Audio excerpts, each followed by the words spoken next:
Howdy everyone, Poacher here with an Age of Magic video. In today's video we're going to go through the Q&A playcot just released 10 minutes ago. We're on it like a knife through hot soup. We're on this and we're going to go over it as a collective group, discuss it, and yes, pretty good stuff in here. So we'll go through it and find out. So we remember that we've promised to introduce many changes to the game and now we continue to work to implement them. In today's Q&A session, we will not only answer questions from the community, but also explain why it takes so long to develop or change existing game modes, and also share some details on how the redesigned game modes can change. However, we remind you that the game modes are still in development and a lot may change. Of course, if this happens, we'll describe the changes in the announcements. The information in the Q&A will cover the details of the development process, upcoming changes, existing game modes, and even the great and terrible Worm Priest. That's a bit saucy. Okay, so we'll go over everything they discuss. So yeah, let's do it. So the first thing is, why do the promised updates and changes take so long to develop? Developing a new game mode or mechanic is a complex and long-running process. When we receive feedback, the first thing we do is evaluate how many players are requesting a change, how critical the problem is, and ensuring to compare this data with actual statistics. Next to this, we look at how well the change can fit into the game. So I have a problem with this. This is what causes a big problem between communities and developers, I believe. Because let's take Sandariel as the perfect example. As it says here, is we like to look at statistics. I'm sure if you brought up a computer, looked at the Sandariel event, due to statistics, would be a successful event. I'm sure Playcot made a lot of money from it. They didn't make the money because the event was good. They made money because the event was necessary. And what I mean by necessary was Sandariel is a hero you need for the Dark Elf boss. And people have heard, or we've been told, that the Dark Elves are going to very comfortably rival the Archons. So people are forced to invest into this character if they want the Dark Elf boss. The statistics don't show how happy people are with this event. It doesn't show you that we're satisfied. It just goes to show that you're being forced. You're forcing people's hands. If you released a forum along with the event, asking if people were happy with Sandariel, I mean, it could be justified if Sandariel was a good character, but she's not. And statistics are going to show you that the event was great because it was successful. It did well. People spent money. They got Sandariel. I'm sure they did it this time. They did it for the skin as well. I spent on my account to get the skin just because I wanted the skin. Does it mean it's a good event? No, it doesn't. The statistics would lie. Yeah, it did well because it was a forced scenario. If Sandariel wasn't used for anything, I doubt the event would make as much money as it did. So that's the only issue I have with this statistics part. Statistics, yeah, show you good data. It doesn't show you everything, though. If the team makes a positive decision, then the stage of writing the concept begins. A more detailed description of the idea. After the concept is approved, we start writing a game design document which describes and calculates the new mechanics and details. After receiving the approval of the product team, the finished game design document goes into development queue. Now it is time for programmers to prepare the technical part. Both servers and clients, the artists, yeah. There's a whole bunch of people that work on implementing and changing things. I don't think anyone was unaware of that. I don't think there was a single person out there that said to themselves, hey, we want this in the game. It's done. That's it. But I guess it's good to... I guess some people probably get a better idea of what's actually going on behind the scenes.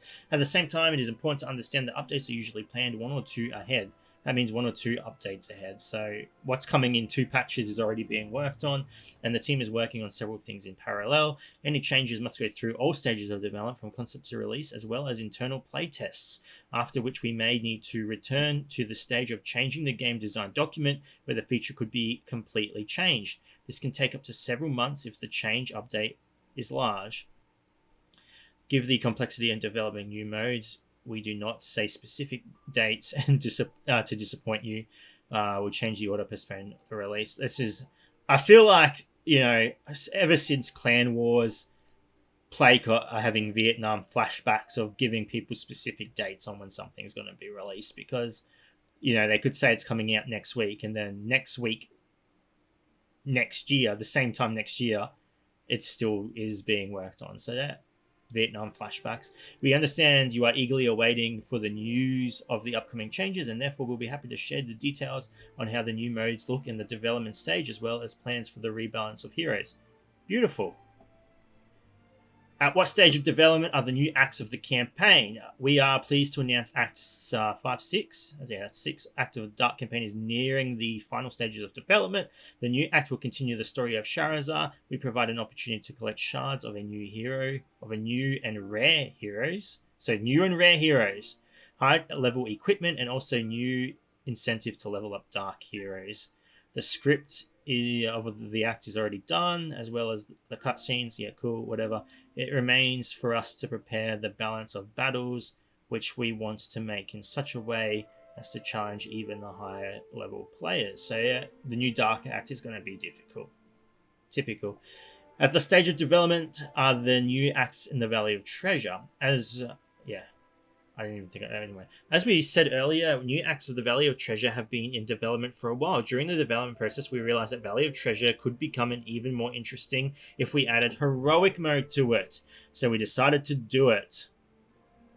In the heroic mode of the Valley of Treasure, there will be certain restrictions on the number of mission completions as it is in the campaign now. So 5 times you can complete it per heroic node, as well as the restriction of the heroes that can be used as it works in the events. Along with the release of Acts 5, 6, and 7 of the Valley, their heroic modes will also be released, where it will be possible to receive shards of new heroes. Good. I'm hoping it means brand new heroes and not just new shards of old heroes.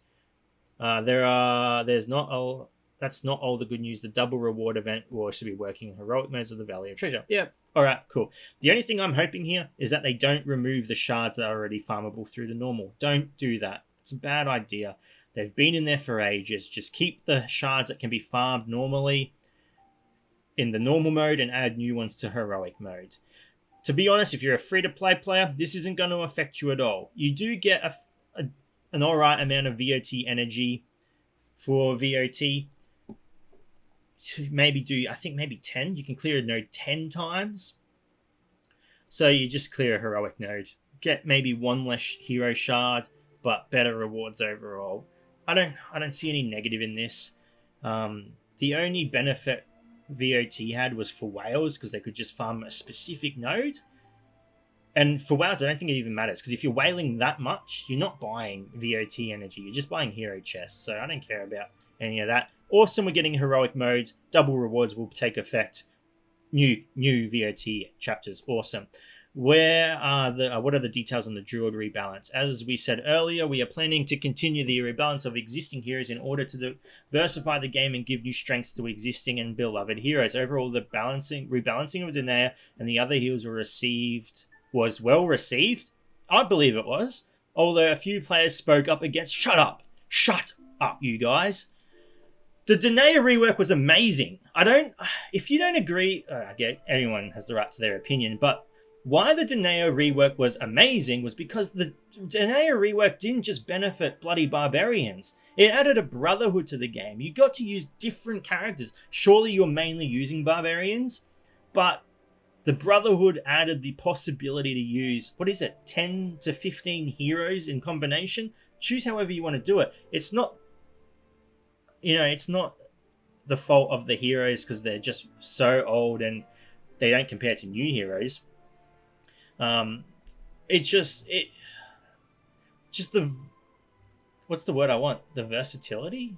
The variety it added through this rework was amazing. It's good. That's what we want to see. The ability, more brotherhoods. Just add more brotherhoods. Therefore, we decided to approach the Druid rebalance more carefully, of course. So that's why it took longer than expected. In the near future, we will add a new brotherhood. There we go. That's what we're talking about to the game, which will include Cathbad, Drevarad, Mabe, Mirrodin, Tiliana. That's not bad. Sindara, shut up. Egnor, Maeglin. Yeah, that's pretty good. Colonel, good. Idril, good. Yeah. There's some good heroes in here. Cathbad, Drevarad, Mabe, monster team. Them with a buff or a brotherhood. That's going to be some spicy stuff. Um, are there any healers in here? Cathbad, yeah, Cathbad. All right, then throw in a Tiliana and Egnor because they have they share a mark. I'm pretty sure, or Colonel. So many things. This is why Brotherhoods are good. You could do so many things with this, as well as some heroes that are not yet in the game. Even better. All right, awesome. Thus, Drevorad and Cathbad will receive modified abilities. The druids as a whole will become more powerful, along with the kindred faction of wild elves. Wonderful. That's what we want to see. Should we wait for further rebalance of the old heroes? Who are you planning to change the balance of besides the druids? Next in line after the druids, we plan to look at some heroes from the demon faction. That's exciting. The Arakan Undead and also the Rarachni. Okay. While there are also no exact information on changing their abilities, we'll definitely publish it in the future. So Demon's good because Abaddon, it could if Abaddon himself is boosted as well, Demons could be pretty decent. But Demons also play in with the High Elves. Well, not the High Elves, but they play well with Daimyo, and he's a shit boss. So maybe if he can get some work going on with the Demons, Arakan Undead. This is interesting because the Arakan Undead are pretty usable still to this day, simply because of Blood Emperor. So if the minions for Blood Emperor get buffed, that's going to be a pretty strong team. They will, at the moment, I think it's pretty even between Undead Army and Nuke Squad. Ooh, sorry. If the Undead get a buff, I think the Undead Army just will surpass the Nuke Squad. I think it will make the Nuke Squad a little less relevant. And Rarachni, oh man, I don't know what you could do to fix that faction. Just delete it and rebuild it. Honestly, I think that's your better option. Don't rework it. Just delete it and rebuild, put the whole new character into the game. Same characters, just change everything about them. While there is no exact information on changing their ability, alright. At the same time, it is important to understand that not every rebalance will rapidly change the balance of power in the higher level arena and tournament, but the changed heroes could become useful to portals of the unknown as well as new events. And this is important. Keep in mind on this because I did read ahead. I have noticed something a bit further down, which is pretty cool. As well as the new events that they may be required in. Yeah, cool, whatever. Why don't existing bosses and leadership have leadership abilities? I mean, we already know the answer to that. What is the next boss to get a leadership ability? That's where Wormpriest, yeah. Leadership abilities appear a long time after the release of a significant number of heroes, and therefore quickly adding them without disrupting the existing balance is not a trivial task, but we are working on it now. Our team has gone on an expedition to the settlements of the kobolds in order to better study the local traditions and customs. We hope they won't be sacrificed to the worm and will return to add a leadership ability to the Wormpriest. Interesting. I mean, from just reading this, it's essentially going to be a Troran type thing. They're just going to buff Wormpriest, give him a crazy leadership ability, and hope the kobolds become good. I'm not a fan of that. I'm really not. I like each character to be of, some use. Because, even if you buff Wormpriest, Kobolok is such a horrible character. What's he going to do? Maybe, I don't know. You see, why the dwarves became good? Because the dwarves were never a horrible faction. What the dwarves lacked was the speed. They could never perform well because their speed was lacking. They couldn't get their combinations out. Then comes along Troran. You're able to use their abilities how they were intended, and they're a bloody decent faction. Can the kobolds specialize in high crit, high damage? So Wormpriest maybe. Speed boost, they're already pretty quick, so a speed boost isn't going to harm them. It's just going to make them stronger. Other existing bosses will also gain leadership abilities in the future. I really wish they added Wukong here as well. But whatever, Wormpriest, people will be happy for that. Some people really love Wormpriest. So yeah, alright. Are you planning to change the balance of Troran? The short answer is no. At the moment, Troran is strong enough. Is expected to be strong enough against the Dark Elves, therefore it's too early to talk about rebalance. Pretty much no. He's going to be strong against the Dark Elves, as assumed. Any faction that has high healing is going to be very weak against the dwarves because Chorin ramps up power when healing. And we saw it in the Gloriana event. Chorin goes crazy when heals are coming out. And with an Azariel healing all the time, Chorin can probably decimate a team like that. No question. When will Drake Shards be available? As promised, we will add Drake Shards to the Valley of Treasure shop in the next update, which will take place in September. Fair enough. How will the Tomb of Horrors be redesigned? Tomb of Horrors has fallen short in its name for a long time, and therefore we have planned a large-scale rework. In our vision, the Tomb of Horrors should be a hardcore game mode, and we are considering the following ideas for changing it. Events for Tomb of Horrors. Every day of the week, there will be a certain rule in Tomb of Horrors, which we'll tell about a little later.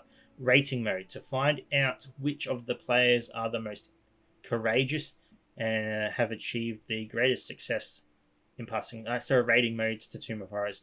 I'm not against that. And I say this just going off Tomb of Horrors at the moment. You can't pay to win Tomb of Horrors. Obviously, you can pay to get heroes, increasing the strength of your squad, which is going to help you in Tomb of Horrors. But you can't revive heroes in Tomb of Horrors. I hope they don't change that. If they want to make this a proper, hardcore rating system, don't allow it. Don't allow people to buy refreshers. Let them use their heroes. Let them use their bloody brain for once. Okay? Don't spoon feed them. Don't allow people to buy their rating, okay? Of course, along with all this, there will be new rewards for completing the Tomb of Horrors. Cool. I'm happy with that. I like this. A new version each day makes it exciting. Just something different to look at. Stop smashing our heads against the same thing. How will the tournament and arena be redesigned? We made the decision not to change the existing arena and tournament immediately and drastically, since we know that many players fight there for crystals of power and gold. We made the decision not to change the existing arena immediately. So will it be changed? At the same time, a prototype of a new separate arena. Okay, so it's different. For high-level players is already in the works. Its main goal is to diversify the battles in the arena and make it possible to use more heroes. As planned, each player will be able to form a number of defensive squads as well as attack the defensive squads of another player. By defeating enemy defensive squads, the player will receive rating points. The higher the player's place in the rating, the more rewards can be received. Thus, players who have more powerful squads, as well as necessary skills to form effective squads, will be able to advance in the rankings, receiving glory and rewards. Of course, we will collect feedback as soon as on this mode, so that we know if it becomes necessary to rework it. Also, in the future, we plan to make improvements to the existing arena and tournament, but it is too early to talk about it now. I kind of like this. I mean, if a player is able to set up like 4 squads that you need to fight and beat, that's awesome. It really lowers the value of one meta team metas, okay? Everyone knows the meta team at the moment, the most dominant team is the Blue Roiner, the Blue Artist, whatever you want to call it team.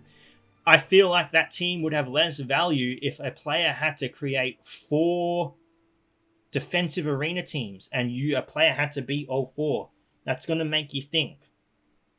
I like it.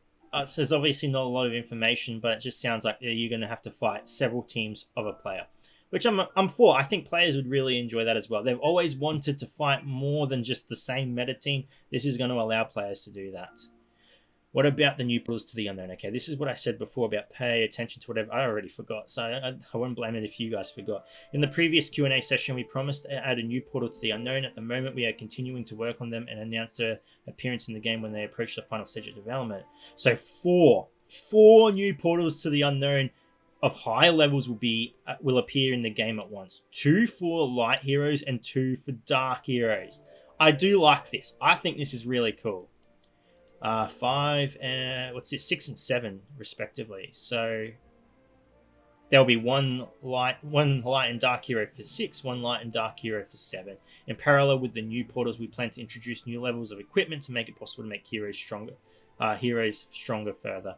These portals will be much harder than the existing. Obviously, to launch one of them, you will need the same portal stones that we need to launch existing ones. The cost of launching an existing portal will be lower. Okay.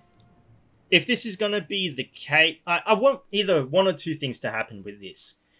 Because this is two different raids, I feel like either reduce the cost of opening even the new raids or add the ability to collect more portal stones than what's given at the moment. At the moment, players can collect 600, okay? Add the ability to collect more. This isn't going to harm... This is only going to make you more money because people would be more willing to buy energy to cap stones. And by the sounds of it, people are going to have a lot to do. Benefit from it, and I'm saying this from a... Oh, a bit switch there. Saying this from a business point of view, just increase the amount of portal stones a player can earn per day. You will make more money. People will want to cap those portal stones. They'll spend money on energy or gold to buy energy. Good. Heroes and what level of rarity will require... Okay, dark... So it's going to be like artists. You're going to need Cindario or Siegfried. This is what I said about Cindario before. That's why people paid money to get her, because they need her. That's the only reason. Statistics don't show that, though. Cindario, Siegfried, Suna, Roina, and Tiliana. Okay, people should have Siegfried and Suna, unless you're brand new to the game, and Roina. People should have those three. It's Cindario and Tiliana that are the hard ones to get. Cindario probably being the harder of the two. But, to be honest, Cindario has better shard drops from her chest. So I don't think it's going to take people too long to get Cindario up there. Still a long time, but not as long compared to the horrible rates on the Balthazar chest. How many... Geez, this is a long Q&A. How many events of Cindario will take place before the Dark Elf event? The 2 Princess events will take place twice, including those that were already launched. So I think that means that 2 more are to come before the Dark Elf boss event comes. I'm not going to read. All right, so maybe 2 more are coming before the Dark Elf. Yep, cool. How is this update testing process going? Game testing is a rather complicated process and depends on a large number of external factors. Before each release, testing of all changes is carried out from documentation to complex technical mechanics. Each feature is tested separately and only after it is added to the existing game. As unfortunately, it is different. Double check everything every time. For example, it was almost impossible to check in a reasonable time how all abilities of it. Yeah, I mean, even if they had a team to test this, I don't think you could test all abilities in the game with each combination. The testing process should take into account a large number of external environmental factors from the server side. Therefore, we often face situations where everything works stably in the test environment, but problems arise in production servers. This is due to the complex structure of the servers and the data transmission systems, especially in those moments when too much load comes on some modes of the system. What will you do to make sure the release is... Okay, they've touched on this briefly. We've changed the approach of the development of new features. Now a separate team is responsible for each of them, which conducts playtests and leads the change to release. Okay, we are already working on the scale of the team, increasing the number of developers and expanding the team of testing engineers. We also decided to reduce the number of changes per release. So that makes sense. Release less stuff more often. That way you can work on one thing if it breaks down and the whole game isn't up shit creek. We are actively working to strengthen the existing rather complex... Yeah, okay, cool. What else are you planning to add to the game? In the future, we plan to implement some most requested features. Okay, so we will make the process of getting the rewards from random chests more transparent. I feel like that's just a legal thing. That should just be... It's just gambling. When you think about it, opening a chest is gambling, and the stats need to be shown. So that makes sense. The pause button will actually pause the game for 1 to 2 minutes in the raid and in the arena. Maybe raid, yeah. I don't know about arena. Whatever. Of course, this is not the whole list. We're going to implement these new features. Final stages of development. And then Clan Wars. Balance changes. Yeah, okay, cool. 14. Okay. Yeah. Geez, that is a lot of information. Oh, my head. So, the only thing I want to touch on at the end here is... the game needs a lot of quality of life updates. A lot. One of the bigger ones, and this is becoming more apparent in Clan Wars as more and more heroes are released, just give us an option to save teams. I just want to be able to save teams so I don't have to keep scrolling through everything. And it gets more difficult when you add skins to the game, because especially all those bloody purple skins, they all look like the same bloody champion. Let me just save teams. That's all I want. Give me the option to save teams so I can just click on it and boom, I'm in battle ready to go. Anyway, that is a lot of information. By all means, leave comments below, ladies and gentlemen, on what you think. There is a lot there, a lot coming. I don't know what else to add. I'm happy with this. I'm happy with a lot of this stuff. The complaints I had, I mentioned above, whatever. Anyway, ladies and gentlemen, thank you so much for watching. If you do have any questions, feel free to leave a comment below. I'll answer to the best of my ability. And wherever you are in the world, until next time, please take care of yourself.